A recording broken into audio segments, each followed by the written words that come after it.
हम 79वां यौम आज़ादी मना रहे हैं और हमें आज़ाद हुए हुए 78 बरस गुजर चुके हैं। और इन तमाम बरसों में हमने क्या खोया, क्या पाया? सर, हमने आधा पाकिस्तान दे दिया। इसके बाद हमने पाकिस्तान को बनाया ही नहीं कभी। खोया ही खोया। खोया ही खोया है, कुछ नहीं पाया हमने।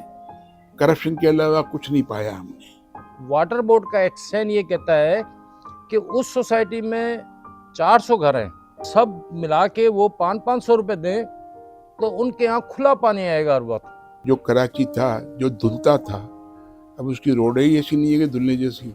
रफीक बशीर साहब, आप सीनियर सहाफ़ी हैं, रिपोर्टिंग करते रहे, कभी सिस्टम से मुलाकात हुई, सिस्टम से हाथ मिलाया, गले मिले, कोई सलाम दुआ हुई, कोई दोस्ती? सिस्टम कोई शख्स है, कोई निज़ाम है, ये सिस्टम क्या है? ये समझ ले मैं खुद उस सिस्टम का हिस्सा हूँ। अच्छा। हाँ, सिस्टम वो है सिर्फ रिश्वत। मैं तो सुन के ही डर गया हूँ कि हम अपने बच्चों को, अपनी आने वाली जनरेशन को क्या देके जा रहे हैं। बकौल आपके रहने के काबिल नहीं रहा, तो क्या किया जा सकता है कि ये रहने के काबिल बन जाए? सबसे बड़ा ये काम करने वाला एक ही आदमी है, हाफिज फील्ड मार्शल आसिफ मुनीर साहब, जो उन्होंने बहुत बड़ी कामयाबी हासिल की है इंडिया को टुडे लाइन लगाकर। बुनियानुल मरसूस की सूरत में matter of 2 days Asif Munir साहब के लिए मैं उनसे हाथ जोड़ के रिक्वेस्ट करूंगा कि खुदा के वास्ते आप इस मुल्क के अंदर गुर्बत खत्म करें।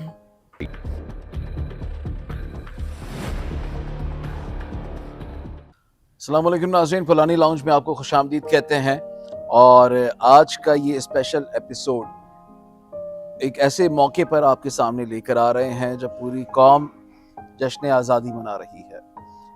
एक टेक्निकल टर्म आपके सामने इसका तस्करा कर दूं कि हमेशा अक्सर ये मुख्तलिफ न्यूज़ चैनल्स में और न्यूज़ रूम्स में ये सवाल होता है कि हमें कितने साल हो गए। तो लेट्स से अगर इस साल को भी काउंट कर लें तो हमें 78 बरस हो गए हैं, लेकिन यौम आज़ादी कहलवाएगा 79वां यानी 79th। उसकी वजह यह है कि यौम आज़ादी हम हमेशा एक नंबर या एक दिन ज़्यादा बनाते हैं और इसको हम काउंट करते हैं उस दिन से जिस दिन हम आज़ाद हुए थे। यानी पाकिस्तान वजूद में आया था 14 अगस्त 1947 को, तो पहला यौम आज़ादी हमने उसी दिन मनाया और उसके बाद अगले साल यानी 14 अगस्त 1948 को दूसरा यौम आज़ादी मनाया गया, लेकिन पाकिस्तान की अपनी उम्र 1 साल थी। तो इसी तरह इस वक्त हम 79वां यौम आज़ादी मना रहे हैं और हमें आज़ाद हुए हुए 78 बरस गुजर चुके हैं। इस तमहीद के साथ सवाल वही है कि 78 बरस गुजरने के बाद या 78 बरस गुजरने के बावजूद हम कहाँ खड़े हैं, पाकिस्तान और पाकिस्तानी कहाँ खड़े हैं, और इस तमाम तर अरसे के दौरान हमने क्या खोया और क्या पाया। इस सवाल को मैं रखूंगा हमारे पैनल के सामने। हमारे साथ हमेशा की तरह पोलानी लाउंज के रूह रवा हमारे मेज़बान याह्या पोलानी साहब मौजूद हैं और साथ ही साथ सीनियर सहाफ़ी रफ़ीक बशीर साहब भी हमारे साथ मौजूद हैं। आप दोनों शख्सियात का बहुत शुक्रिया। अस्सलाम वालेकुम। पोलानी साहब, मुझे ये बताइएगा, सवाल बहुत आसान है लेकिन मुझे यकीन है कि इसका जवाब मुश्किल होगा कि हम कहाँ खड़े हैं और इन तमाम बरसों में हमने क्या खोया, क्या पाया। बिस्मिल्लाहिर्रहमानिर्रहीम। पहले मैं पूरे पाकिस्तान के और दुनिया में जहाँ जहाँ पाकिस्तानी रहते हैं उनको यौम आज़ादी की मुबारकबाद देता हूँ। सवाल आपका बहुत प्यारा था, बहुत प्यारा है।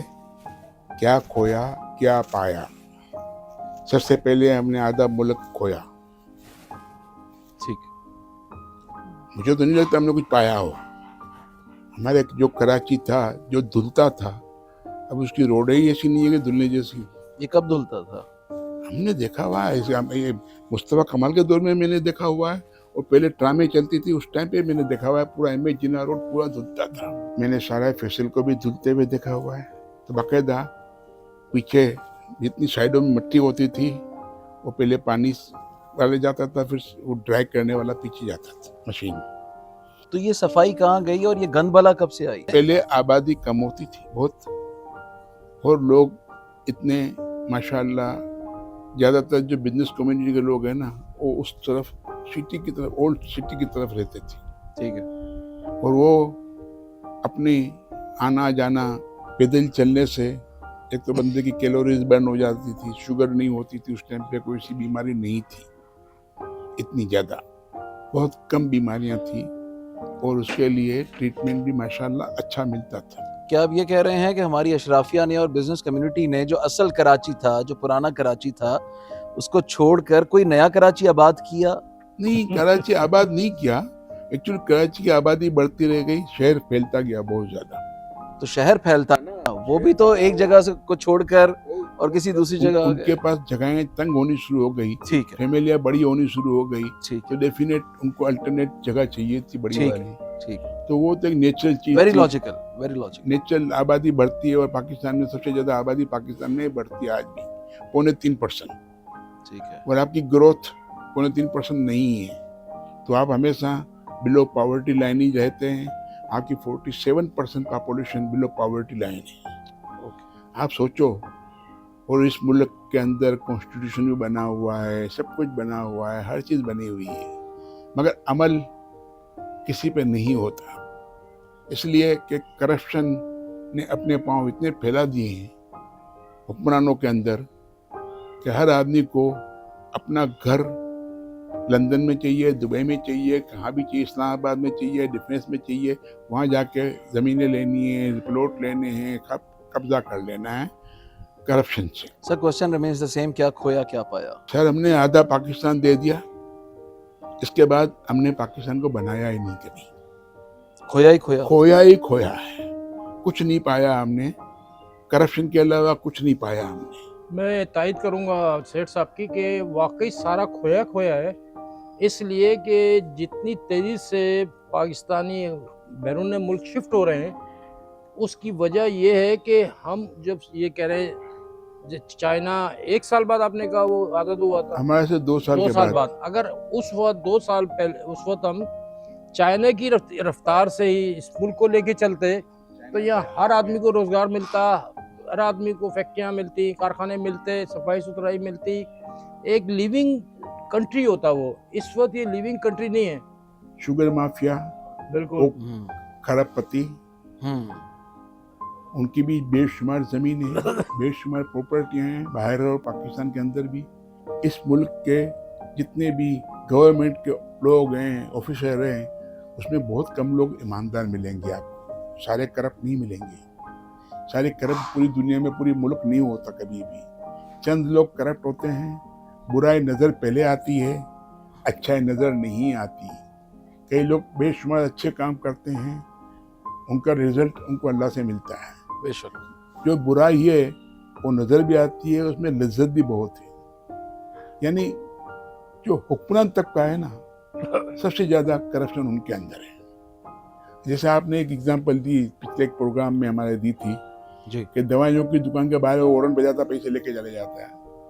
यार उसका काम एक एक चीज़ चेक करने का था, मगर नहीं है मेरे भाई, ये चेकअप का कोई सिस्टम नहीं है पाकिस्तान में। चेक एंड बैलेंस नहीं। चेक एंड बैलेंस कोई नहीं है। जिसका जो कमजोर है उसको गला दबाओ, उसे जितना पैसे चाहिए ले लो। अच्छा रफीक साहब, आपने कहा पाकिस्तान लिविंग कंट्री नहीं रहा, ये बहुत हार्श स्टेटमेंट है, स्वीपिंग स्टेटमेंट है। मुझे ये बताएं, यानी लिविंग कंट्री नहीं रहा का मतलब ये है कि मैं तो सुन के ही डर गया हूं कि हम अपने बच्चों को, अपनी आने वाली जनरेशन को क्या देके जा रहे हैं। क्योंकि लैंड इज देयर, जमीन तो यही होगी, इंफ्रास्ट्रक्चर भी है, उसके बावजूद यानी यहाँ पर स्कूल भी हैं, कॉलेजेस भी हैं, अस्पताल भी हैं, यूनिवर्सिटीज़ भी हैं, इंफ्रास्ट्रक्चर मौजूद है, हुकूमतें मौजूद हैं, उसके बावजूद क्या वजूहात हैं कि ये मुल्क अगर आप बकौल आपके रहने के काबिल नहीं रहा, तो क्या किया जा सकता है कि ये रहने के काबिल बन जाए और हमारी जो आइंदा आने वाली जनरेशन हैं, नस्लें हैं, वो यहाँ पर ना सिर्फ अपनी तमाम तर तालीम और स्किल्स के मुताबिक पाकिस्तान को दुनिया भर में एक अच्छा मुल्क बना सकें और हम ये बरमला कह सकें, या वो नस्लें आइंदा आने वाले दिनों में ये कह सकें कि अब ये पाकिस्तान रहने के काबिल है। रफीक साहब की सवाल का मैं जवाब दे दूं आपको प्लीज। कि इस मुल्क से लोग बाहर जा रहे हैं। मैं बोलता हूँ, क्योंकि एक पिछले प्रोग्राम में भी मैंने एक बात की थी वोकेशन सेंटर की। यस, अगर आप वोकेशन सेंटर खोल के आपकी कौम को एजुकेट कर दें, ओह यस, आप इनको बाहर भेजें, आपका बाहर से रेमिटेंस आएगा, बढ़ेगा। इस वो भी ज़रे मुबादला में इजाफा होगा। ज़रे मुबादले में बहुत ज़्यादा इजाफा होगा। आपके मुल्क में अनएम्प्लॉयमेंट आज लोग 2 करोड़ लोग अनएम्प्लॉयड है। डेफिनेट उनके घर में बच्चे हैं, कई लोग अच्छी ज़िंदगी गुजारी है, अभी उनके पास वो अच्छी ज़िंदगी गुजारने के मौके नहीं है तो बाहर चले जाते हैं। बाहर चले जाते हैं तो आपके ऊपर एक बर्डन कम होता है इस मुल्क के ऊपर, जिसकी आबादी 2.5 से 3% हर साल बढ़ती है। वो भी एक बहुत बड़ा जुल्म है इस मुल्क के ऊपर। बांग्लादेश की आबादी आज तक नहीं बढ़ी है जब से अलग हुए हम। उन्होंने आबादी को कंट्रोल किया हुआ है, हमने कौन सा कंट्रोल किया हुआ है? 2 बच्चे सबसे अच्छे, 2 बच्चे अच्छे, भाई के 10-10, 12-12 बच्चे हैं। जो सवाल है इस अली सुमरो साहब ने मुझसे किया था, जी और जिस पस मंज़र में मैंने कहा था कि ये रहने के काबिल नहीं, उसकी वजह ये कि मैं जिस इलाके में गुलशन इकबाल के करीब रहता हूँ, वहाँ गुज़श्ता 3-4 महीने से बिजली की लोड शेडिंग जो है वो 70,000 60,000 रुपये बिल देने के बावजूद 12 घंटे की 14 घंटे की है। वाटर बोर्ड का मैंने अभी तहकीक की है, नई खबर ये ब्रेक कर रहा हूँ प्रोग्राम में सेट के, जी कि हमारे इलाके में बहुत सारी वो सोसाइटियाँ हैं जिसमें मैं भी रहता हूँ, तो वहाँ 3 महीने से जब पानी नहीं आ रहा तो मैंने तहकीक की उस पर, तो मुझे परसों ये बात पता लगी कि वाटर बोर्ड का एक्शन ये कहता है कि उस सोसाइटी में 400 घर हैं, 400 घर जो है अगर उन सब मिला के वो 500-500 रुपये दें तो उनके यहाँ खुला पानी आएगा हर वक्त। अब मैंने वाटर बोर्ड के एमडी को इनवाइट्स किया, नाम भी बता रहा हूँ मैं, ओहदा बता रहा हूँ, AEE के लेवल का ऑफिसर है वाटर बोर्ड का, ग्रेड 17 का समझते हैं या 18 का होगा।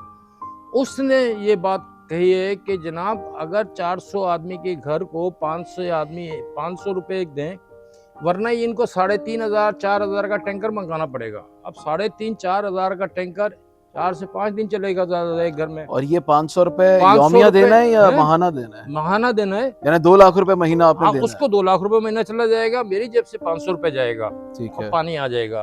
ठीक है, अच्छा यही ले लें आप, पानी की सूरत हाल हो गई, बिजली की सूरत हाल आपको बता दी, यही सफाई सुथराई की सूरत हाल देख ले शहर में, ठीक है ना। अच्छा यही गैस की देख लें, 10 बजे के बाद गैस नहीं होती, आदमी को भूख लगे खाना पकाना चाहे, चाय पिए, नहीं होती।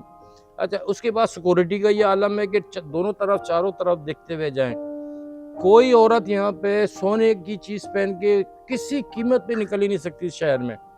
आप अच्छा मोबाइल फ़ोन रहे कि किसी चौराहे पे किसी जगह पे खड़े नहीं हो सकते। मेरी बेटी दुबई में रहती है, जब उसने सारे ये हालात परसों मुझसे सुने तो मुझसे कहती है अब्बू आप दुबई आ जाएं, छोड़ें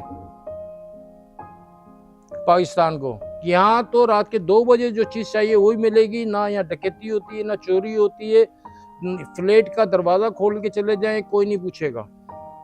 तो जब ये सूरत हाल उन मुल्कों में है, हमारे मुल्क में नहीं है, तो why not go to Dubai या और कोई मुल्क ले लें उसमें, मतलब आदमी। अच्छा फिर महंगाई जब उसने चीज़ों के रेट पूछे और उसको बताया गया गोश्त इतने रुपए किलो मिल रहा है और ये दालें और ये चीज़ें इतने रुपए किलो हैं, पता लगा दुबई में तो लोग महंगा कहते हैं, इससे आधी कीमत में वो जो है वहाँ चीज़ें मिलती हैं। और सबसे बड़े पैकेज जो रमज़ान में खर्चे के आते हैं वहाँ आधे हो जाते हैं खर्चे। स्टैंडर्ड ऑफ लिविंग बेहतर है वहाँ पे, स्टैंडर्ड ऑफ लिविंग बेहतर है, सेफ एंड सिक्योरिटी बेहतर ऑल है, फैसिलिटीज, ऑल यूटिलिटीज, हर चीज इजी है। यहाँ किसने करनी है? फरिश्तों ने। वहाँ लाइट जाती है। किबला यहाँ किसने करना है? फरिश्तों ने। कौन करेगा? आइन आपके पास मौजूद है, कानून आपके पास मौजूद है, कौन करेगा? अब ये समझ में नहीं आ रहा कि दुबई में ये बाकी मुल्कों ने ये सारा निजाम फरिश्ते चला रहे हैं वहाँ पे। मुझे ये बताए ना, गुजारिश ये है, यहाँ पे जलजला आता है फौरन कहते हैं हमारे अमालिया से हैं। मुझे बताएं सबसे ज्यादा जलजले जापान में आते हैं, उनके अमाल क्या ऐसे हैं? दुनिया में सबसे ऑनेस्ट लोग जापान में पाए जाते हैं। नेशन जब एक हो तो कौम आबाद हो जाती है। जापान के अंदर जो आपने बात की, बड़ी अच्छी बात की, सबसे ज्यादा जलजले आते हैं वहाँ। बाकायदा लोगों के मुस्लिम कम्युनिटी वाले अलग हैं, उनकी अपनी एसोसिएशन है, तो बाकायदा जब ऐसी चीज़ें आती हैं तो वो सारी चीज़ें घर से लेके निकल जाते हैं, उन जगहों पे जाते हैं जहाँ जलजला आता है, वहाँ लोगों को खिलाते पिलाते हैं। इंसानियत वहाँ है। वहाँ रोड पे एक पर्स पड़ा होगा, जापान में आज भी किसी का कोई उठाएगा नहीं। पहले सऊदी अरब में ऐसा होता था कोई उठाता नहीं था, मगर जब से अल्लाह माफ़ करे इस मुल्क से पाकिस्तानी गए हैं, सोमालिया के लोग हैं। देखो पाकिस्तान का जो पासपोर्ट है ना दुनिया में 4थे नंबर पे है, टॉप फ्रॉम द बॉटम। मैं वही सोच रहा था क्या कर रहे हैं आप? 4थे नंबर पे है, नीचे से। नीचे से। Very good. कोई तो कह रहा था तीसरे नंबर पर है, मैंने सुना और नीचे आ गया। हमारा हम जरा अफगानिस्तान जरा अपर एंड हो गया, अफगानिस्तान अच्छा। तीसरे पे आ गया, हम चौथे पे आ गए। अच्छा। ठीक है। बाकी अफ्रीका की 2 कंट्री हैं। देखो यार, जब तक लॉ एंड ऑर्डर सही नहीं होगा और ये काम आपके यहाँ सबसे जल्दी करने वाला बंदा मौजूद है, जो आपका chief of army staff field marshal Asim Munir साहब, तो शुगर माफिया भी सीधी हो सकती है। जो नहीं सीधे चलते हैं उनकी इंडस्ट्री नेशनलाइज करो, 2 दिन में मुल्क सीधा हो जाएगा। वो आपकी वो बात बिल्कुल सही, सबसे अहम बात वही है, सजा और जजा का जो कुरान में जिक्र है जिसका, और सामने खड़ा करके शूट कर दो। शूट करो, वो एग्जाम्पल बनाओ, एग्जाम्पल। हाँ, आप अगर 50 आदमी को मारोगे, मेहनत ही ना करें आप किसी चीज की, खड़ा करें सामने, प्रूफ हो जाए और शूट कर दें उसको बस। ये दुनिया में हर जगह होता है। और आप इसका शूट करने की बात कर रहे हैं, जो कानून में आइन में जो सजा लिखी हुई है उन्हें तो वो नहीं मिलती। यार जो कानून सजा से बचने के और अदलिया से बचने के कितने रास्ते। हर जगह करप्शन करप्शन करप्शन। आज 210 रुपये किलो चीनी, और चीनी वो छोटे दुकानदारों ने चीनी रखनी छोड़ दी है। आप सोचो खाली। और प्राइम मिनिस्टर साहब कहते हैं उनको सजा दो। सर 80-90 शुगर मिले हैं, तमाम की तमाम अशराफिया की हैं, तमाम की तमाम पावरफुल पॉलिटिकल एलीट की हैं, ताकतवर लोगों की हैं। प्रॉब्लम नहीं है ना पाकिस्तान में। अशराफिया को तो कोई अच्छे एजुकेशन में मिल जाता। अच्छा चलें, ये देखें, ये तो हो सकता है ना कि खुदा न खास्ता एक शख्स गटर में गिर गया, एक दफा गिर गया, उसके बाद वो हर दफा बचेगा। वो गटर का ढक्कन होगा भी बचेगा, गटर का ढक्कन नहीं भी होगा तो भी बचेगा। ये हम हर साल ऐसा क्यों होता है कि सबसे अपनी कंजम्पशन से ज्यादा चीनी और शुगर केन की पैदावार के बावजूद हम हर साल फिर गटर में गिर जाते हैं? नहीं, ये हुकूमत का एक बहुत शानदार करप्शन का एक रास्ता है कि एक दफा एक्सपोर्ट कर दो 100 रुपए किलो के हिसाब से, मिसाल दे रहा हूँ, और दोबारा जब शॉर्टेज हो जाए तो 200 रुपए किलो पे वापस मंगा लो। 100 रुपए का जो बीच में प्रॉफिट है वो किसके पास गया? वही रफीक बशीर साहब बैठे हुए हैं वहाँ पे भी रफीक बशीर है, यहाँ भी रफीक बशीर है। अच्छा, वो जहाँ एक्सपोर्ट हो रही है वहाँ भी रफीक बशीर है। ओके, ठीक है ना। वो जैसे कहा कि शुगर माफिया है, तो शुगर माफिया यहाँ भी है। एक थोड़ी माफिया है इस मुल्क के अंदर, ऑयल माफिया है, पेट्रोल माफिया है, बेशुमार माफिया मौजूद है, बल्कि अब तो हर शोबे में माफिया है। और सबसे बड़ा ये काम करने वाला एक ही आदमी है, हाफिज फील्ड मार्शल आसिम मुनीर साहब। तभी जो उन्होंने बहुत बड़ी कामयाबी हासिल की है इंडिया को टुडे लाइन लगाकर, बुनियानुल मरसूस की सूरत। और आसिम मुनीर साहब के पास वो पावर है कि जो सही मानों में तहकीकात करके बंदे को उड़ा दे। बिजनेस कम्युनिटी ने शिकायत की थी ना कि सिस्टम को खत्म कर। ये सिस्टम क्या है? एक सेकंड, रफीक बशीर साहब, आप सीनियर सहाफी हैं, रिपोर्टिंग करते रहे, दफ्तर से निकल के ही करते रहे, फील्ड रिपोर्टर रहे आप माशाल्लाह, और दफ्तर से निकलना पड़ता होगा, तो कभी सिस्टम से मुलाकात हुई, सिस्टम से हाथ मिलाया, गले मिले, कोई सलाम दुआ हुई, कोई दोस्ती? सिस्टम कोई शख्स है, कोई निज़ाम है? ये सिस्टम क्या है? ये समझ ले, मैं खुद इस सिस्टम का हिस्सा हूँ। अच्छा, हाँ, सिस्टम वो है सिर्फ रिश्वत और कुछ नहीं। हाँ, मतलब आपने रिश्वत दी, आपने रिश्वत, मैंने रिश्वत दी, आपने ली, ये सिस्टम है पाकिस्तान में। बस, इससे ज्यादा हर सूबे में सिस्टम बना हुआ है। और हर शिकायत तो हो गई ना। अब शिकायत होने के बाद ये मामला, उस सिस्टम को हुकूमतों ने ही ठीक करना है। नहीं, हुकूमतों ने नहीं, लेकिन हम नहीं करना। क्यों नहीं करना? इसलिए कि वो खुद इन्वॉल्व हैं हर करप्शन में। उनके महकमे का सिर्फ एक चपरासी बंदा भी ठीक इन्वॉल्व कर है। सकता है, हाफिज आसिम मुनीर फील्ड मार्शल। उनके ऊपर आज तक किसी ने एलिगेशन नहीं लगाया कि उसने करप्शन की है। यस, ना आपके इंटीरियर मिनिस्टर के ऊपर किसी ने एलिगेशन लगाया उसने करप्शन की है। यस, ओरिजिनल मीडिया का आदमी है। यस। फिर आपका जो फाइनेंस मिनिस्टर है उसके ऊपर कोई एलिगेशन नहीं लगा सकता उसने करप्शन की है। जिन्होंने करप्शन किया उसको पूरी दुनिया को मालूम है। आप उनको क्यों नहीं पकड़ते हो यार? आपके पास क्या पावर नहीं है? जैसे matter of 2 days Asim Munir साहब के लिए मैं उनसे हाथ जोड़ के रिक्वेस्ट करूंगा कि खुदा के वास्ते आप इस मुल्क के अंदर गुर्बत खत्म करें, चाइना की पॉलिसी को फॉलो करें। चाइना ने 70 करोड़ लोगों को अपग्रेड किया है, पॉवर्टी लाइन से अपग्रेड किया है 70 करोड़ 700 मिलियन पीपल को।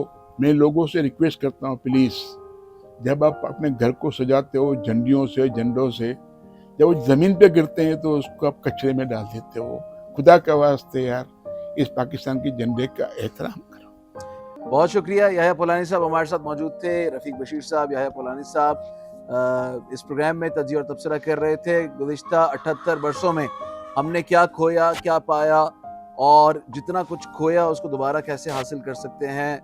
पाकिस्तान एक बेहतरीन खूबसूरत मुल्क है, लेकिन रहने के काबिल कैसे बन सकता है ताकि हमारी आइंदा आने वाली नस्लें ये कह सकें कि हमारे बुज़ुर्गों ने, हमारे बड़ों ने एक बहुत खूबसूरत और बेहतरीन मुल्क हमारे लिए छोड़ा है। इस दुआ के साथ कि पाकिस्तान और पाकिस्तानी हमेशा शाद और आबाद रहें। अपना और अपने प्यारों का बहुत ख्याल रखिए, इस पाकिस्तान का ख्याल रखिए, पाकिस्तानियों के साथ प्यार करें, हमारी अफवाज के साथ, पाक फ़ौज और उसके जर्नैल से लेकर आला तरीन अफसर से लेकर हर सिपाही के साथ प्यार करें और अपने बच्चों को सिखाएं कि पाकिस्तान, पाकिस्तानी झंडे और पाकिस्तानी इदारों के साथ कैसे प्यार किया जाता है और कैसे करप्शन लेस यानी रिश्वत से पाक एक पाक और साफ खूबसूरत पाकिस्तान हमने बनाना है। अपना और अपने प्यारों का ख्याल रखिएगा। मुझे दीजिए इजाज़त। अल्लाह ने के बाद।